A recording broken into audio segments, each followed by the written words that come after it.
हरे कृष्ण. श्रीमद भगवद गीता जशी आहे तशी, अध्याय 5. अध्यायाचं नाव आहे कर्म संन्यास योग.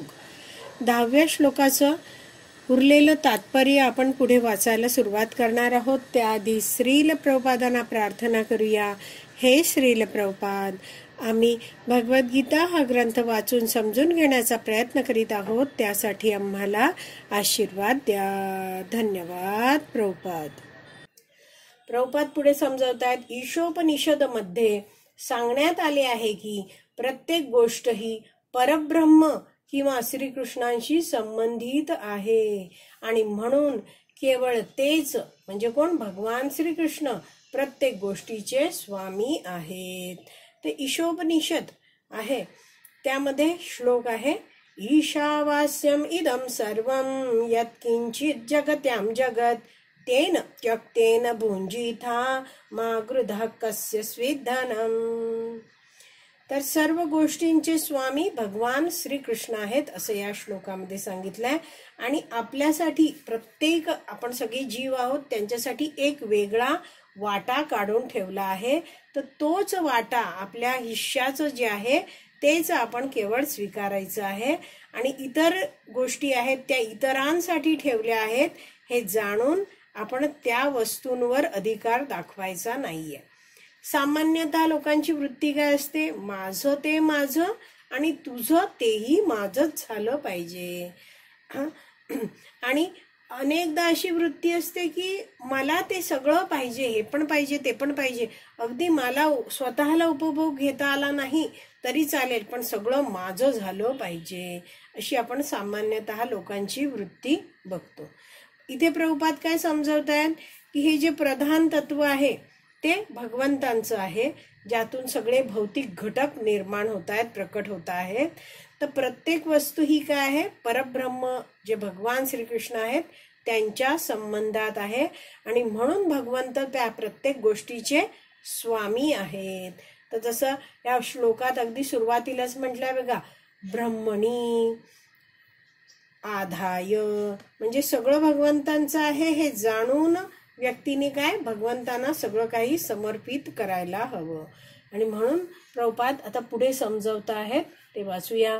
जो पूर्णतया जाणतो की सर्व गोष्टी श्रीकृष्णांच्या मालकीच्या आहेत व तेच म्हणजे भगवान श्रीकृष्णच सर्व गोष्टींचे अधिपती आहेत आणि म्हणून सर्व गोष्टींचा भगवत सेवेमध्ये उपयोग केला पाहिजे. तर असं हे जे आहे हा जाणकार व्यक्ती आहे की सगळंच भगवंतांचं आहे आणि भगवंतांच्या मालकीचं आहे, मग भगवंतांच्या सेवेत या सगळ्या वस्तूंचा वापर केला पाहिजे.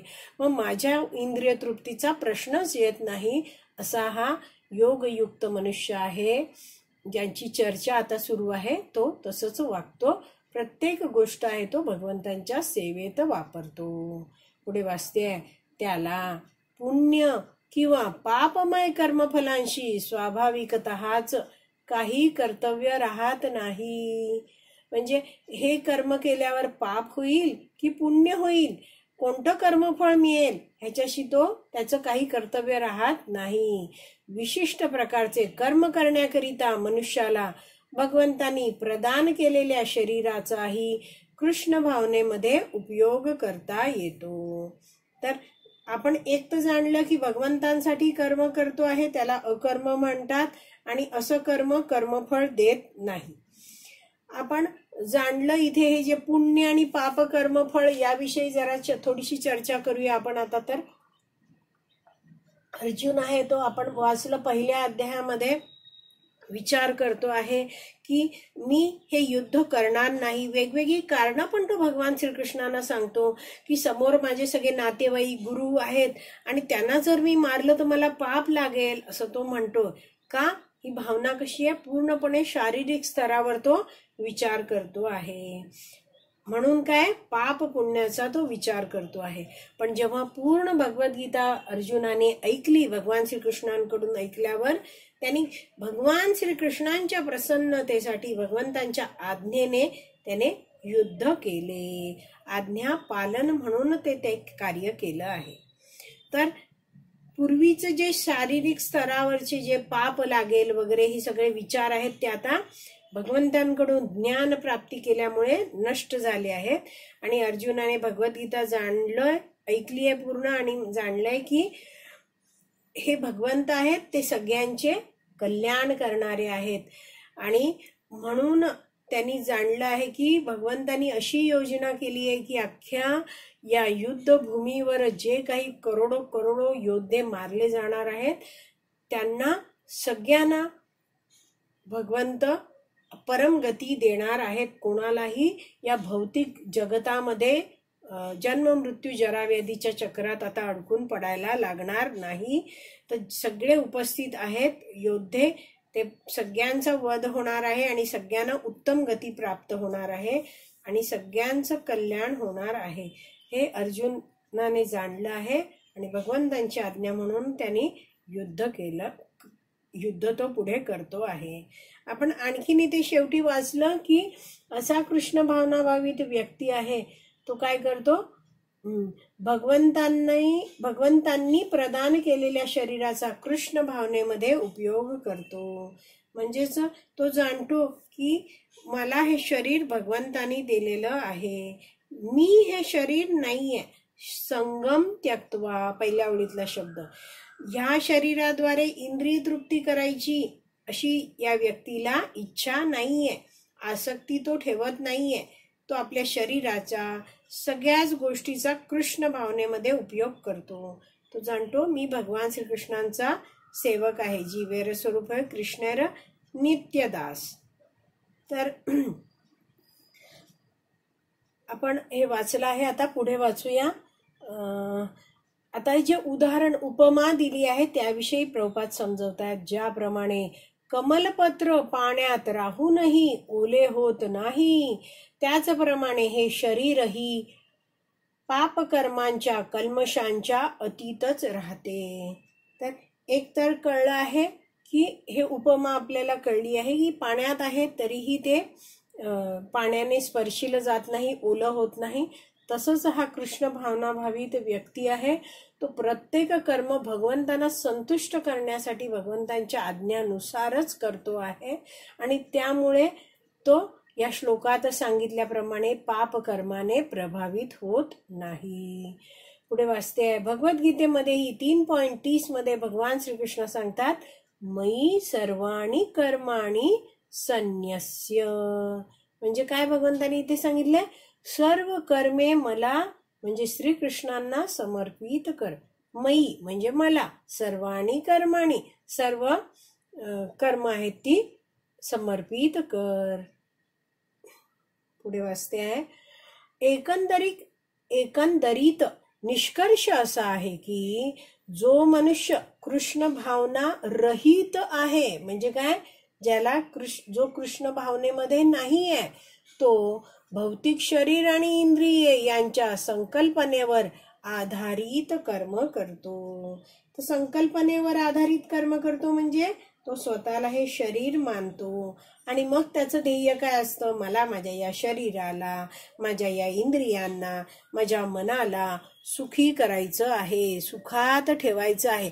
मग असं सुख मिळण्यासाठी तो कोणत्याही प्रकारचं कार्य करायला तयार असतो आणि अशी स्वतःच्या इंद्रिय तृप्तीची अपेक्षेसहित केलेलं जे सकाम कर्म आहे त्यामुळे हा व्यक्ती आहे तो कर्मबंधनात अडकतो.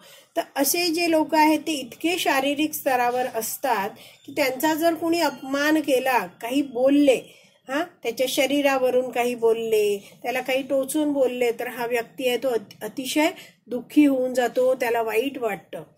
पण जर आपण हे भगवद्गीतेच्या ज्ञानानुसार या विषयावर चर्चा केली तर आपण तर हे शरीर नाहीच आहोत, आपण तर काय आहोत, आपण जीवात्मा आहोत, या शरीरापासून भिन्न आहोत. पण हे आत्म्याचं ज्ञान नसल्यामुळे सामान्यतः व्यक्ती काय करतो, या शरीराला आणि मनाला आनंद मिळण्यासाठीच प्रयत्न करत राहतो, या शरीराला मान मिळावा यासाठी धडपडत राहतो जीवनभर. आणि जर कुणी कधी या आपला अपमान केला आहे तर तो अपमान कायम लक्षात ठेवला जातो. पुन्हा पुन्हा त्यावर चर्चा केली जाते. ती मला अशी बोलली, तिने असं केलं, तिने मला असं केलं, असा माझा अपमान केला. 100 लोकांना आपण तेच तेच सांगतो. तेच दळण सारखं दळत राहतो, मनात जळत राहतो आणि अपमान करणाऱ्या व्यक्तीचेच चिंतन सतत चाललेलं असतं. खरं तर काय आहे, त्याला जर आपण म्हटलं की अरे अमुक तमुकने तुझा अपमान केला आहे ना, मग तुला तो नजरेसमोर नकोय ना, मग तू मनात का त्या गोष्टीला धरून चालला आहे आणि त्याला सगळीकडे फिरवतो आहे. पण असंच मनुष्य करत राहतो. त्या व्यक्तीचा मी कसा बदला घेऊ, माझं मन जखमी झालं आहे असा विचार करत राहतो, बदला घेण्यासाठी योजना करत राहतो आणि मनुष्य जीवन जे मौल्यवान आहे ते या अयोग्य गोष्टीमध्ये फुकट घालवतो आणि वेगवेगळी इंद्रिय तृप्तीसाठी कर्म पण करत राहतो आणि कर्मबंधनात अडकत राहतो. पुन्हा पुन्हा जन्म मृत्यू जरा व्याधीच्या चक्रात फिरत राहतो. पुढे वाचते, परंतु कृष्ण भावना भावित मनुष्य, आपले शरीर म्हणजे श्रीकृष्णांची संपत्ती असल्यामुळे ते शरीर श्रीकृष्णांच्या सेवेमध्येच उपयोगात आणले पाहिजे या पूर्ण ज्ञानाने युक्त होऊन कर्म करतो. तर असा हा जो व्यक्ती आहे ज्याला ज्ञान मिळालं आहे, तो जाणतोय की हे शरीर भगवंतांची संपत्ती आहे आणि तो त्या भगवंतांसाठीच या शरीराने कार्य करतो आणि त्यामुळे काय होतं, त्याची आध्यात्मिक प्रगती होते. मग तो काय काय जाणतो, मान सन्मानाची तो अपेक्षा ठेवत नाही, शारीरिक स्तरावर वागत नाही. तर भक्तीत आल्यावर आपण हे सगळं शिकतो की मी शरीर नाहीये, मी आत्मा आहे. पण मग वैष्णवाचार्य समजवतात की आपण आता भक्तीत आलो आहोत आणि जर आपण म्हणायला लागलो अरे मला मान नाही मिळाला, इतकं मी प्रवचन दिलं पण कुणी हारच नाही घातला, किंवा हार घातला पण एवढूसा छोटासा हार घातला, किंवा मी इतकी छान सेवा केली माझी कुणी स्तुतीच केली नाही, मी इतकी महान वैष्णव आहे, मला आधी सगळ्यांच्या आधी प्रसाद मिळायला पाहिजे आणि मला आधी त्यांनी समोरच्यानी हरिबोल केलं पाहिजे, अशा जर अपेक्षा सहित आपण भक्ती करत असाल तर मग आपण शारीरिक स्तरावरच राहू, मान अपमानातच अडकून राहू आणि अशा छोट्या छोट्या कारणांसाठी आपण दुःखी होत राहू, भांडत बसत राहू. त्यामुळे वैष्णवाचार्य समजवतात की आपण सगळ्यांनी या विषयाचा अभ्यास केला पाहिजे, विचार केला पाहिजे. जसं एक वैष्णवाचार्य समजवतात की महिन्यातून 2दा एकादशी येते, तर प्रत्येक एकादशीला आपण 5 मिनिटं शांत बसून विचार करायचा की अजून मी शारीरिक स्तरावर अडकून पडले आहे का किंवा पडलो आहे का, मान अपमानातच माझा वेळ मी फुकट घालवते आहे का, की मला तिथे मानच मिळाला नाही, या चर्चांमध्ये मी माझा वेळ विचार बुद्धी फुकट घालवते आहे का, ह्याचा आपण विचार केला पाहिजे. नंतर जाणलं पाहिजे की मला माझ्यात सुधारणा करायची आहे, मला भगवान श्रीकृष्णांकडे परत जायचंय, तर मी हे शारीरिक स्तरावरचं राहणं आहे, जगणं आहे, हे मला ठेवायचं नाहीये, ही जी भोगी वृत्ती आहे ती मला सोडून द्यायची आहे, मला भगवान श्रीकृष्णांचं मृत्यूसमयी आठवण यायला हवी, म्हणजे अंते नारायण स्मृती व्हायला पाहिजे, स्मरण व्हायला पाहिजे. तर त्यासाठी मी आयुष्यभर भगवंतांच्या नामाचं चिंतन करण्याची सवय लावायला पाहिजे आणि अनावश्यक गोष्टी आहेत त्यांचं चिंतन मला करायचं नाहीये.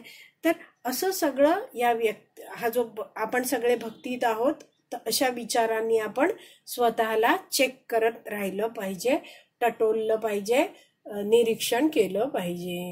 आणि इथे दिलंय बघा शेवटी, या पूर्ण ज्ञानाने युक्त होऊन असा कृष्ण भावना भावित व्यक्ती कर्म करतो. तर ज्ञान कोणतं आहे, मी भगवंतांचा नित्यदास आहे, मी आत्मा आहे, भगवंतांचा अंश आहे आणि भगवान श्रीकृष्ण माझे स्वामी आहेत आणि म्हणून असा भक्त आहे तो स्वतःचं शरीर, मन, बुद्धी, धन, शक्ती सगळं भगवान श्रीकृष्णांच्या सेवेत वापरतो. तर आपला हा 10वा श्लोक वाचून पूर्ण झाला आहे. इथेच विराम देऊया. श्रीमद भगवद गीता की जय. श्रील प्रभुपाद की जय. हरी बोल.